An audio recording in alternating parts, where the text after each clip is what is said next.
I want to say I'm incredibly jealous of what you have achieved here in the last 5 years, and what this sort of division has become. And if I can achieve a fraction of what you've achieved here in the last 5 years, I would consider that a success. There are so many linkages between this division and our division, inextricably linked. As Mo said, we're medical school classmates together. I look around the room, so many people here who I've worked with. Michelle as our fellow, Ben Deheshi was our fellow and my partner. Bill Rostevsky was our resident. Chris Rajaratnam, is Chris still here? Yep, is my study buddy, and going through Royal College exam studying together. So there's so many linkages between. I see Doug Orr in the back. Doug was a senior resident when I was a junior resident at various hospitals throughout Toronto. So there's so many linkages between ourselves and people here today. Mo asked me to talk about my vision for the Division of Orthopaedics in Toronto over the next few years. And I found this actually quite a difficult talk to put together without sounding like a typical Torontonian, without sort of tooting my own horn all the time, right? So there's a lot of things, and I know the talk that goes on out there. I hear medical students and residents talk. What are Torontonians, right? We're very insular, right? Protective of what we do, arrogant, uncooperative at times, and non-collaborative, okay? Anything else anybody wants to add to the list? I've probably heard it all, okay? So, it would be easy for me to stand up and talk about osteosarcoma. I found this a little bit difficult to put together without trying to come across as being too overbearing and grandiose and anything like that. I do realize, however, there's a lot of things that we don't do well. And what I wanted to frame this as, sort of a talk to discuss what it is that I think, we maybe don't do well, and how we can do better, and again, how we can learn from other people who have done incredibly well. This is a humbling position I've sort of been put in, because I stand in the shadows of some unbelievable giants, both literally and figuratively. People like Bob Salter, Marv Tile, who is literally a giant, Joe Schatzker, who is not, but is very much a figurative giant, Alan Gross and Jim Waddell and Ben Allman. So it'd be very, very easy for me to stand up and say, okay, you know what, I'm just going to steer the boat for the next 5 years. I'm going to do exactly what these guys have done in leadership roles, because they were incredibly successful. Toronto was a successful name. But I don't think that's the right thing to do. And I don't think these guys would tell me that that's the right thing to do either, okay? They would say that you have to reinvent yourselves, as Mo has said. And there were so many consistencies with what Mo said in his talk and what I've sort of put together here, okay? So what I want to do is talk about where I think we need to go differently over the next 5 years. And I'm a list man, okay? So I put together a Christmas list, right, of things that I want to achieve over the next few years. First thing I want to talk about, and this is probably the best known, is our approach to orthopedic education and how we want to sort of revamp orthopedic education. I think we've done this in residency education, but I want to talk about how we may be able to do this a little bit beyond residency education, okay? So this is sort of the perception of the traditional orthopedic surgeon or resident, okay? We've reached or are at a perfect storm in postgraduate education. Many things are conspiring to render postgraduate education somewhat ineffective, okay? So there's been a decreasing number of work hours available. Residents want a life outside of work. Can you imagine that? It's like something that's unbelievable in our days, right? That people would want to have a lifestyle outside. You guys obviously should be applauded for that. There's a significant focus on patient safety, as there should be. The bad old days, the resident was left alone to do a case at 3 o'clock in the morning without any staff supervision. Doesn't happen anymore. Hospitals won't let it happen anymore. Obviously, there's significant financial pressure on hospitals to look after patients effectively and efficiently. And all of these conspire to decrease the opportunities for you guys to learn orthopedics.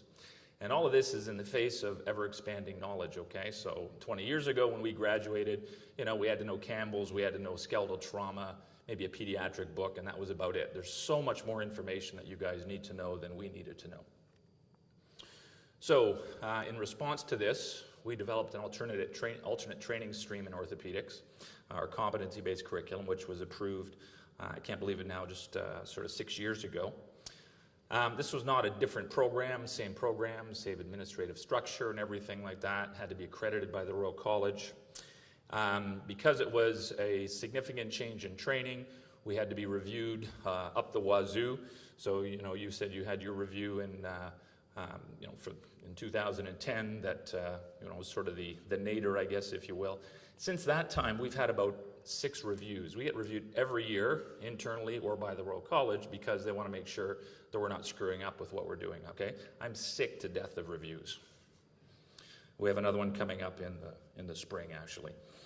So this is the difference between more traditional training and competency-based education, all right? So all this stuff on the left, all of you people in the room who maybe graduated 20 years or so or more ago can totally familiarize yourself with, okay?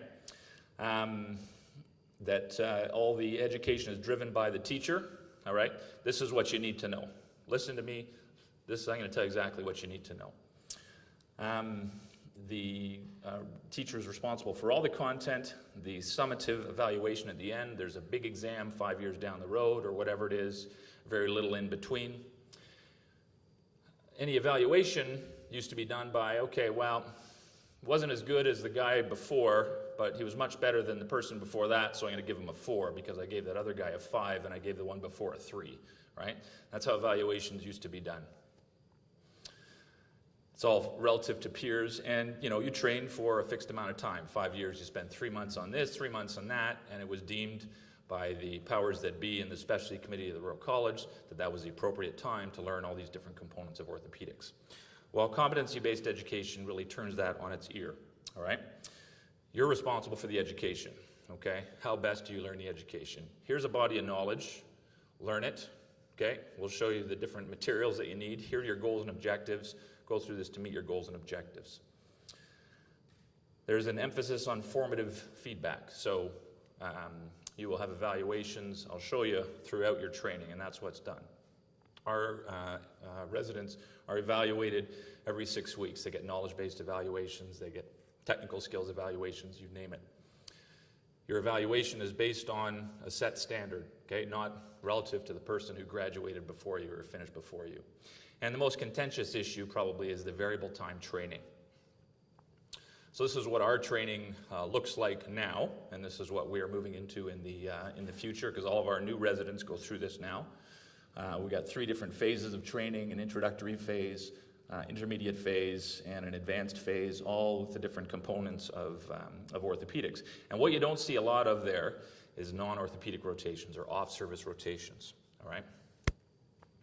This is what a regular stream training program might look like. The usual off-service rotations, 6 months of orthopedics in the first year and in the second year, and then get into all the subspecialty training schemes. And this is what our competency-based stream might look like, okay? But it's variable. Everybody can be a little bit different. And what you notice is that this individual finished in less than 4 years. So what's the value of off-service, all right? I put that to our residents, and most of the time when I meet with them on a regular basis, they say it was a total waste of my time, all right? What did you do on general surgery? It sucked, all right? I filled out forms on the ward. I went to family meetings and all that kind of stuff. Did you get in the operating room? No. Did you get to put in any lines, look after sick patients? No, not really. All right, I just had to report to my senior resident. So we sat down with our residents and we said, what did you really do on these off-service rotations? And we tried to map their activities to their objectives. We found that it fell flat. So we said, okay, well, forget about it. It's useless time, it's wasted time. Let's put you on activities where your time is going to be more beneficial. So vascular surgery, they don't spend time necessarily up in the middle of the night looking after ruptured abdominal aortic aneurysms. They spend time in vascular clinics learning how to do non-invasive vascular studies, assessing the ischemic limb, deciding on amputation levels, that sort of thing. Medical comorbidities, focusing on hip fracture patients. They don't, look after, grandma with her community-acquired pneumonia who's 75, 80 years old, can't get home, social admission. They're looking after the perioperative issues around hip fracture patients. And then various other off-service clinics, all relevant to orthopedics. This is taken from our sort of Royal College submission, evaluations, frequency of evaluations in the regular stream, and this is it in the competency-based stream. All right, so lots and lots and lots and lots of evaluations. We evaluate the CanMeds roles, the intrinsic CanMeds roles, not non-medical expert roles, and I noticed that you guys do something similar. I saw that up there, the sort of the intrinsic CanMeds OSCE. Find this incredibly important, where we look at the various different components that are not knowledge-based and assess them in a formal OSCE. So we do this every year with our PGY3 residents. And I think it's important to break down the silos of training, okay? We're talking about, largely resident education here, but we've got to look at the bigger picture here, right? We've got to look at undergraduate, we've got to look at fellowship and continuing education. It's an entire continuum, all right? So, we got to get out of just thinking about this little bubble in the middle. We've got to think about the entire spectrum of orthopedic knowledge through the first-year medical students, where I think we have to have an increased presence in musculoskeletal education. It's very, very common, even if people aren't going to be orthopedic surgeons. We need to ensure that the general practitioner is knowledgeable about orthopedic concepts.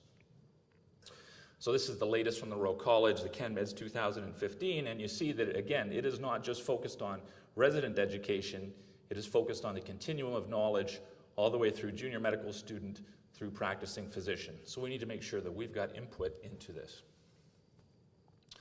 Mentorship. I saw some information on mentorship on Mo's talk. Mentorship is incredibly important. It's becoming more important, I think, as time goes on.